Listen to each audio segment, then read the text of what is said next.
am Nongebo Vukile Mackenzie, and this is the podcast, Sawubona. Every fortnight, a guest joins us for a conversation or to share a story. It's a pleasure to share these with you and to have you with us. Welcome, Ngiyakwamukela, to another episode of Nongebo Mackenzie, the podcast.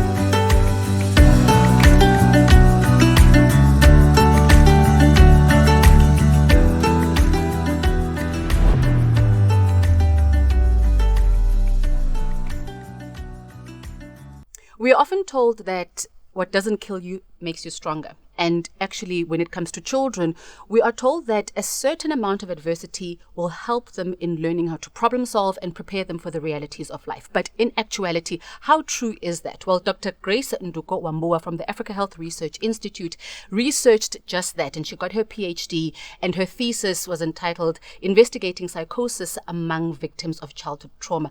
Dr. Wambua, it's a pleasure to have you with us. Thank you for having me. So let's maybe first look at why this specific topic. Why, from an academic point of view, this specific topic? Because we're hearing on social media, it's a buzzword. Everything is trauma. Yeah. If you speak fast, it's because of a trauma that you experience. And I say this as somebody who speaks fast. Whatever it is now being attributed to trauma. And this is what we're just hearing people talking about on social media. But in actuality, from an academic point of view, why this topic? So initially, it was really just interest in resilience and what makes people resilient. And we know that people go through adversities in different ways and different, stages of life, but not everyone is able to cope well with it. And then there are some who, yes, you cope, but it makes, as you said, it makes you stronger. But for others, it actually causes them to have a mental health problem. And, studies and literature has shown that, people who've faced childhood adversities. And so when we're saying childhood adversity, we're looking at your 0 to 17 years. They actually, it really predisposes you to actually having mental health problems as an adult. And so there's lots of studies that have shown whether it's sexual abuse, neglect, your physical abuse, any along that path, even, caregiver death, that type of thing, that it's experiencing that at those tender ages actually could predispose you to getting mental illness in a later life, later during adulthood. Yeah. Was there any indicator as to which ages are more critical? It depends, really, because you could say during the early years when the child is needing the mother, that could be the most critical, right? But also you find that during your teenage years is also critical. But really it's also depends on the type of event that someone has experienced, that also kind of impacts, and also the severity of the impact of the event, and also how long. It could be a one-time thing, bam. You get so it better, doesn't have to be... It doesn't have to be something that's prolonged, right? Really? But sometimes you find that those who get, the exposure is much more longer, more prolonged, then how they experience it impacts as well, right? But it really, some of these things are also very individual. So it's not really a one type fits all. It's really very individual based. So if we're saying that it's individual based, what are the common themes though that would say, or maybe that would give some insight and say, okay, from age X to age Y, people who experience this common factor are more likely to respond in such a fashion. Did any such come out? No, everyone is so different. You could even be from the same family, have experienced the same event, but how you respond to it will be very different. How each individual responds to that event will be very different. So I wouldn't say that, there's this event and this is how we responded. And so we are all okay. No. Yeah. So if in doing the research and in as much as you were looking at the resilience how established, if I could say, somebody's resilience becomes. Obviously, the basis of it was looking at the trauma. Yeah. And as I said earlier on, trauma is really bandied about. Anything, as I say, I mean, it sounded like a light example, but examples will be made like that. Yeah. Oh, speaking fast is a result of trauma from not being heard as a child, or maybe it's just hereditary, but now we say everything is trauma. Not being able to sit still, it's due to trauma of not having enough space. They will actually say these things. So I'm curious as to what actually can we define as trauma? When you talk about trauma really is just that emotional, it's a response towards things that are frightening, distressing, stressful, and one finds it kind of like difficult to cope with. So that's what you look at trauma. So it's an event or an experience that kind of like causes you to like step back and be like, whoa, what just happened, that type of thing. Yeah. And on a scale of 0 to 100, let's look at the intensity. Because for someone who lives a life of great luxury, their definition of trauma might be completely different. Yeah. And it's actually not really traumatic. It's just they're forced to stretch beyond a certain point. Whereas for somebody who maybe is growing up in a war-torn country, they are a refugee, they haven't had access to basic services, they've witnessed their family all, suffer great inhumane acts. For them, when you present them and say, oh, this was a traumatic event, and they say, oh, really? Do you want to know what trauma is? Do you want to know what I've experienced and survived? So when you were looking in your study, when you were looking at trauma, what scale did you use? What examples were you looking at? So when I was looking at the trauma, or rather the adverse events, I used a WHO scale, right? Okay. But that just looks at, have you experienced this or have you not experienced it, that type of thing. So it really didn't look at intensity. So what made me kind of like really understand the intensity or how the participants viewed their intensity was really just through, my engagement with them. So it was more of a qualitative research. So I sat down and had, discussions with them about the different events that they experienced. And so that really gives you the intensity aspect of it, of how one experiences these things. Okay. So from that intensity aspect, the best way to gauge versus what I interpret as trauma and what somebody else would, or rather, what is a proper definition of trauma. You know what I mean? Because it's open to interpretation. Yeah. If you take a child who has never taken a taxi and you put them in the middle of the Durban CBD and you say, find your way from here to Pinetown. Yeah. When that is over and done with, when they've had to walk, hail a taxi to Warwick, take a taxi from Warwick to Pinetown, then try and find, but how am I going to phone somebody to pick me up? They're going to get home and sit down and say they've had the roughest day of their life. But somebody else might find somebody else. So I'm trying to get to understanding how it is that we can sort of put a benchmark on what actually could clinically and academically be defined as trauma versus a subjective interpretation of trauma? Or can trauma only be subjective? I feel like trauma can, I don't want to, put myself in a hole, but I feel like it's an individual thing. Someone who's going through that, there's that young person who will be put in the middle of the CBD, told to get home, and they won't be able to navigate that, right? And that will be traumatic for them. Someone else will be able to kind of like navigate it, but it will be a little bit, hectic, but, they could still be experiencing some sort of trauma in that experience, but to different degrees, right? So I wouldn't say that there's a benchmark or kind of like say that because you've experienced this like this, yours is not significant. I would just say that listen to everybody where they are and try to just understand what exactly about that particular event or that experience really caused them to feel, threatened or distressed or stressed about it, and then see how they can now learn how to manage, similar situations at a later stage as well. So looking at now the causality between childhood trauma and psychosis or mental health illness or rather mental illness at a later stage in life. What was the relationship? Really, it was more of, again, just how individuals, so it was not just one thing, is that you could have experienced this event, but then there's also multiple other things that are happening in life as you grow up. I mean, you're becoming for example, let me talk about those who had experienced psychosis among my participants. There was one who, her father, they were together with the mom separated, all of those type of things, and then they ended up not being able to go back to school because the mom wasn't able to, to deal with taking care of them. The father kind of like really abandoned them.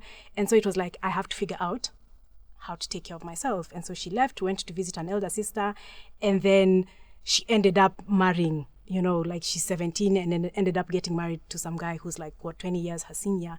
And in that place, she's experiencing abuse because he was also abusive. Mm-hmm. His family was also abusive, were not as really supportive. And then you can imagine you're going through teenage pregnancy, you're having an abusive partner, that type of thing. Your mother, she also had the perception that her mother didn't love her and abandoned her. So, those are multiple things that are going on that are essentially making you more vulnerable to a mental health problem. So this event of the parents separating was a trigger for many other events. Yes, for many other events. That when they came together...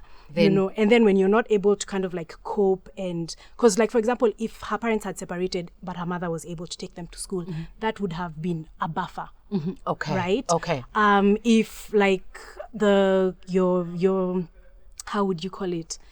Your aunties and uncles are able to come in and support, that's another buffer. But you see also when she went to visit her sister, who should be that support system, right? Her sister was also kind of not treating her well and was like, you've come and then I have to take care of another mouth, that type of thing. And that's what caused her to go and look for someone to now support her. And then she met this boy, right? So there's all those things that really you have to navigate. And when you don't have the tools, as considering she was a teenager at that point, all of those things. So these things have started when you're 10, 11, and then as a teenager, you think you have the tools and the skills. You don't have them. So all of those things compounded, and then now eventually just life happened and life kept on happening. Abuse, she ended up leaving, went now back to her mother's home. Her mother, just not being kind to her, ended up leaving again, finding someone else, and then just many things, and then now she ends up, having psychosis. Okay. Yeah. So from how you just listening to that, it's a lot just listening to it, because I'm trying to process it in my head. You're 17, as you're saying, you're 17, you don't have a safety net in the form of your mother. As you're saying, there's so much that you've got to abandon. Any dream that you had, any desire that you had, leaving your home, all of those things, it all comes together in this really not fully formed pot. Because when you're 17, as you say, you don't have the tools. But what I'm curious about from that story, are you finding that, or maybe it's just a question of curiosity that wasn't necessarily investigated in the research. I wonder, does the strength of the parent, so let's say the mother, not necessarily being more loving, not necessarily, but actually being able to hold the family unit together.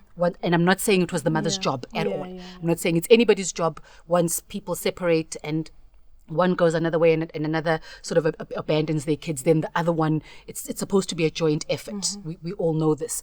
But in the context of this, I'm wondering, does it make any difference if you find that, there's been whatever it is that has caused things to tumble down? If there's one person who remains a glue and maintains some form of normalcy, some form of routine, some form of function within the dysfunction, I wonder if it changes the outcome for the others. That, it was rough, it was hard, we ended up not having enough to eat, or I ended up going through this experience, but because I had somebody to turn to who could fix the situation, who could listen, they might not necessarily have given me a hug because it was hard for them as well, and they didn't have that to give, but they were actually able to keep solid. And that was one of the major things that I found, was that, your mothers or your mother figures, so now your grandmothers, that type of stuff, that they tended to provide more buffering at all, whether it's, your younger years or even in your teenage years, that the participants tended to be, at least most of them tended to be like, my mother she stepped up to the plate and did what she needed to do to keep our family together, to make sure we had food to eat. To when if our father died, she provided that support, that covering, that really made sure that things were okay, that we were okay, emotionally. You may not have had enough food to eat, but just because the mother was there and really provided that support, that was a buffer towards, getting, that allowed you to be able to just navigate the different stressors that could come. Because you were able to see somebody trying, I suppose. Yes, and just that mother being there. Sometimes I think in our African culture, and this is, no shade to the men, but I think the women tend to be more in the home, for the home, that type of thing. When the woman is not in the home, then it's just like, we are floundering, like, what's happening, that type of thing. But the mother just being there and being able to, like, this is what is happening, or we are going to have black tea in the morning, we'll eat lunch, or we'll eat dinner, but, the rest of the day we'll just kind of like figure out what it is, that type of thing. So mothers tended to, or rather the participants tended to just identify their mothers or their grandmothers as the, that glue that really supported them during those difficult moments. And I suppose you're not left to your own devices as a child, even if it is only black tea. There's somebody that's considered that you need something in your stomach. And as you're saying, it's creating that buffer. But now, and again, we'll go back to the example that you used of this participant.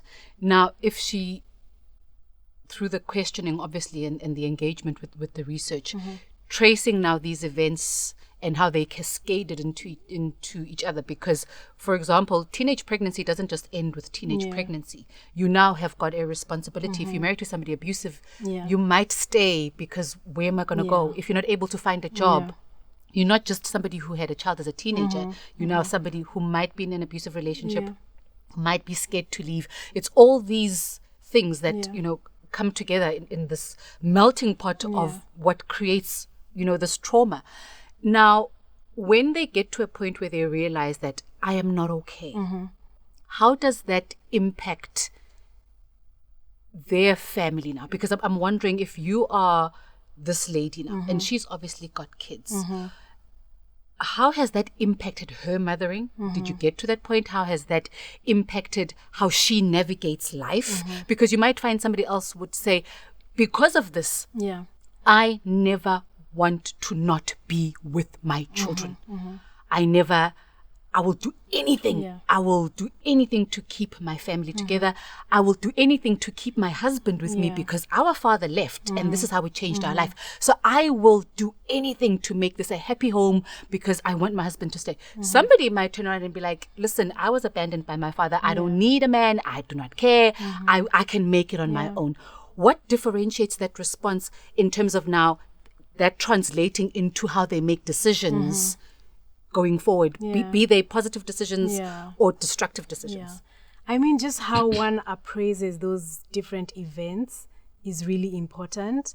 And also your exposure. If you're with toxic people or people who are constantly complaining about the things that they're going through and they're not being proactive in terms of like looking for solutions, then you will also kind of like fall into the same bubble of, nothing, I don't know how to do this, I can abandon my child, that type of thing. But if you're with people who, or even just have, that type of support that can give you solutions of like, okay, you know what, we will help you to a certain point, but then now you need to also be looking for work, right? So we'll give you a space, a home, and we'll give you like transport money to go into town and look for, jobs and stuff like that type of thing. Then it causes you to think of like, okay, you know what, I can actually think a little bit better about my situation, and I can actually start being hopeful about how my life goes. Like, yes, this has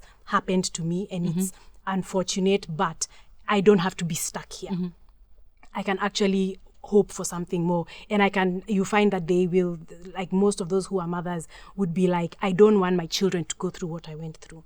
So I'm giving them the best that I can. Like there was one of the participants who she had wanted to go to school, but because of, domestic violence in the home, her mother died, her father, not really abandoned them, but he got married and the stepmom did not want them. So she ended up just, moving around, being a helper in people's houses and stuff like that. And so when she's having her children, she's like, okay, my husband is abusive. I've chosen to leave him because I don't want my children to experience that. And then I don't know how to read. I don't know all of these things, but I'm going to make sure my children go to school, right? So she's like, I will go, I'll wash clothes for someone, I'll get that money, and then I'll make sure that, my kids are fed, but they are also going to school. And so you'll find that even it's her child at that point, who was, I think, maybe 6 or something, who is teaching her, the ABCs. You can imagine you're here, you're 28, you could have at least learned how to read and stuff like that, but your child is the one that's doing it because you've chosen to say that I went through these things. It's unfortunate, but I won't allow them to keep me stuck. I have these 2 children that I need to take care of, and so I'm going to make sure that they get better than what I did get experienced, than what I experienced. Let's talk about coping strategies because as you've been reiterating that trauma is subjective. There is no benchmark. So what a person has experienced as a trauma, once they recognize that, and I suppose that's the most important thing, recognizing that this was a traumatic experience. Coping strategies, because there are healthy coping strategies and there are unhealthy coping strategies. So you're unhealthy, we know what they are. You're participating in risky health behaviors, you're having lots of sex, that type of stuff, or you're using drugs. I think it would be unhealthy because a few of the participants also said that, the drama at home was just too much. And so they figured, if I get married, this will stop being a stressor. And so that's how they chose to cope with the situation, right? And it didn't always pan out, but I like your facial expression. It didn't always pan out the way they wanted, but it was their way of coping with the situation at hand. Okay. Right? I just find that a very curious thought, that if you're witnessing drama in the home, then getting married.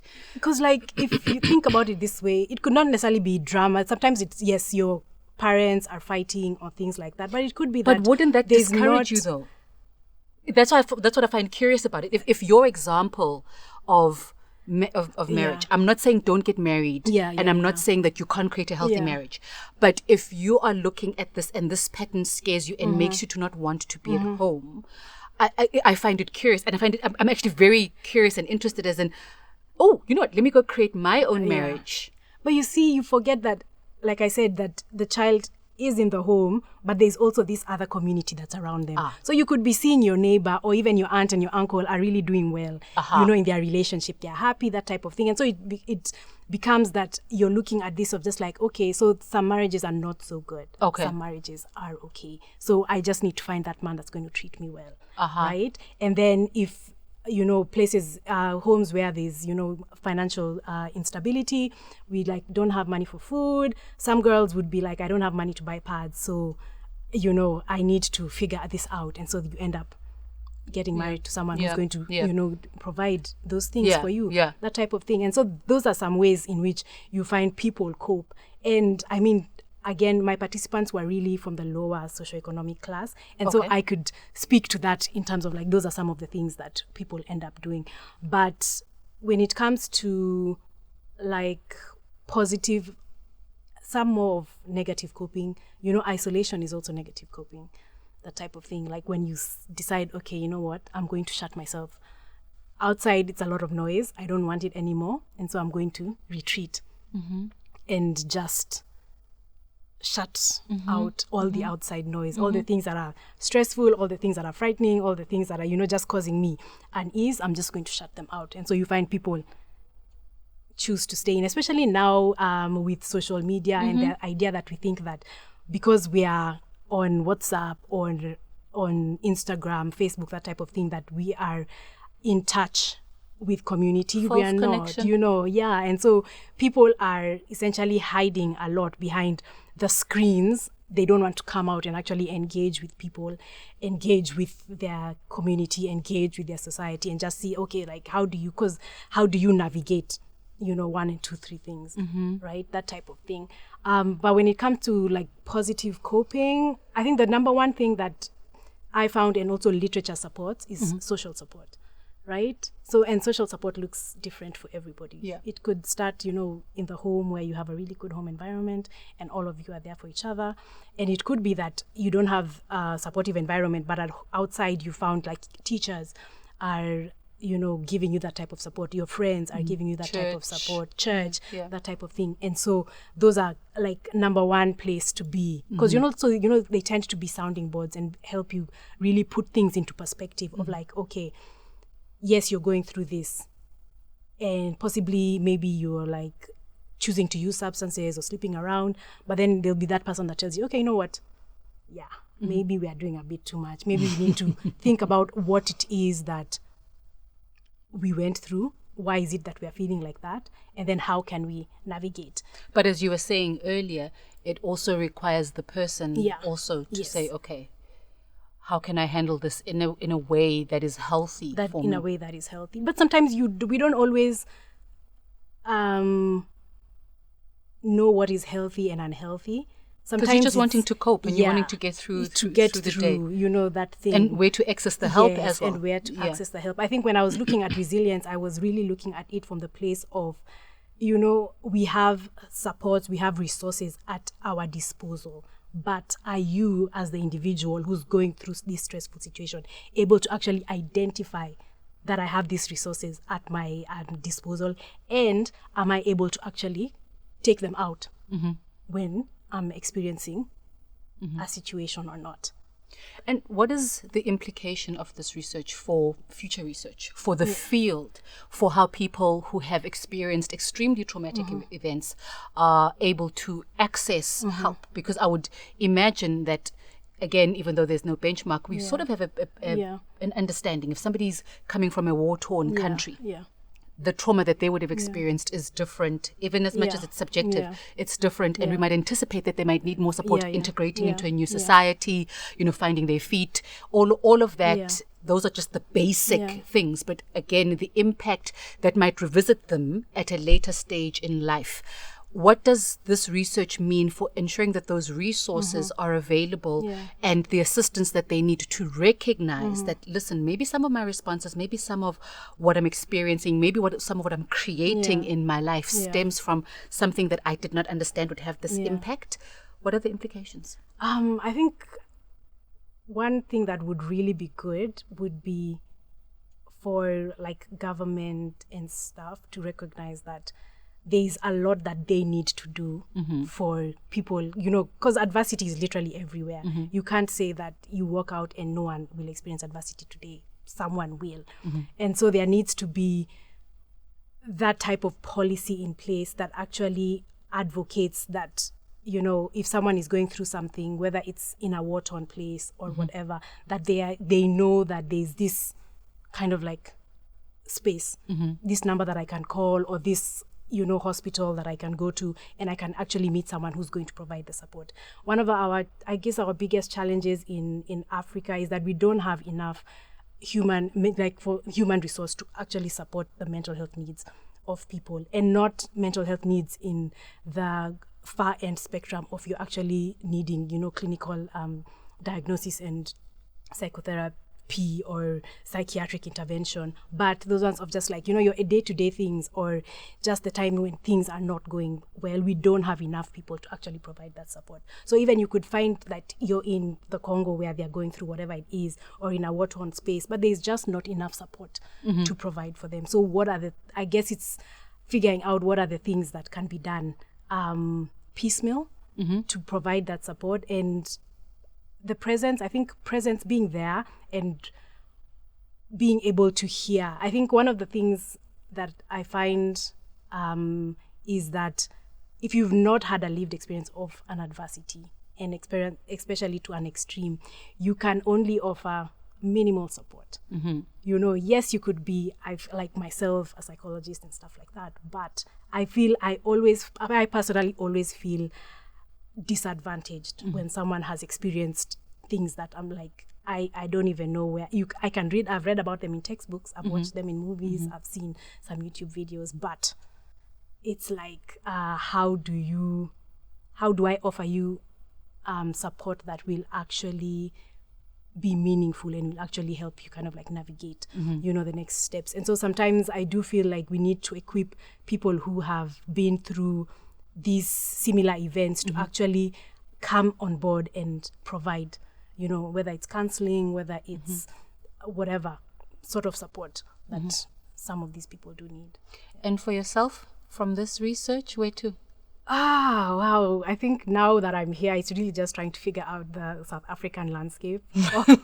Of course, things here are different, just how the South African, population navigates some of these things is different from the way it is in Kenya. And so just really trying to understand those differences and, build something from a research perspective. Wishing you all the best. Thank you. Thank you, Dr. Wambua. Thank you so much. Thank you for joining us on this episode of the podcast. Remember, you can like the episode and share the podcast link, as well as listen to more episodes on the channel. Subscribe to the channel for more. Siyabonga. Thank you for listening.